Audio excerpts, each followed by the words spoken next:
Friends, let us discuss chapter 5.8. What can we do now? It is divided in two parts: choosing our future and remembering Krishna. 5.8.1 deals with choosing our future. We'll discuss that. Then we'll discuss 5.8.2, that is remembering Krishna.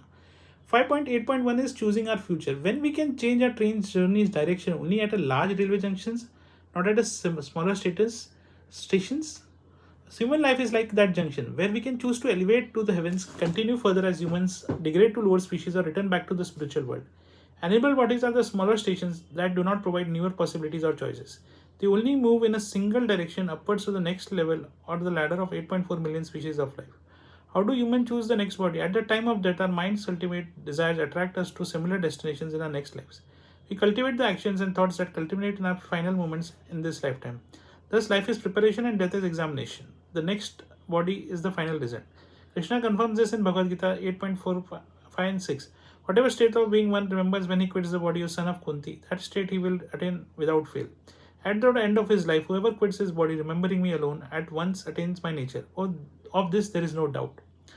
5.8.2 Remembering Krishna.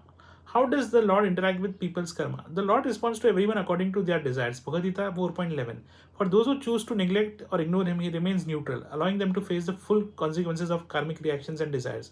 For his loving devotees, the Lord intervenes in one of the four ways, keeping their best interest at heart.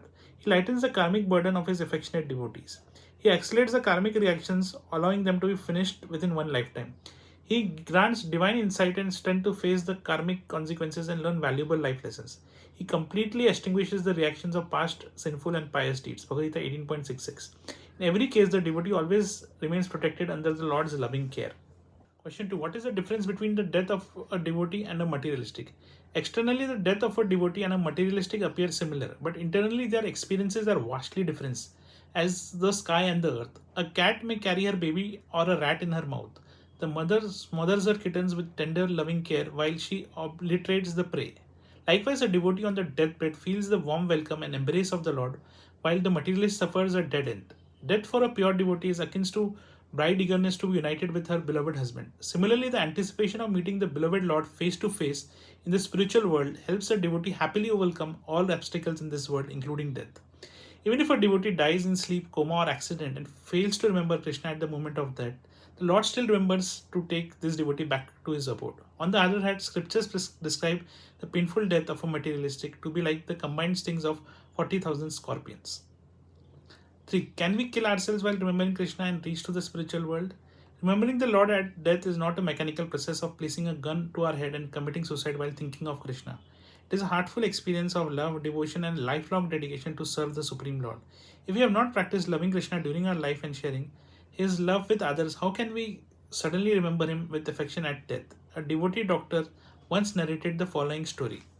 We would encourage patients on deathbeds to chant Hare Krishna and offer their love to the Lord. An elderly Bengali lady was reluctant and irritated by her request. Her condition further deteriorated. In her last bid to help her spiritually, I pleaded her to simply utter two words, Hare Krishna, with pure love, and she will never take birth in the material world.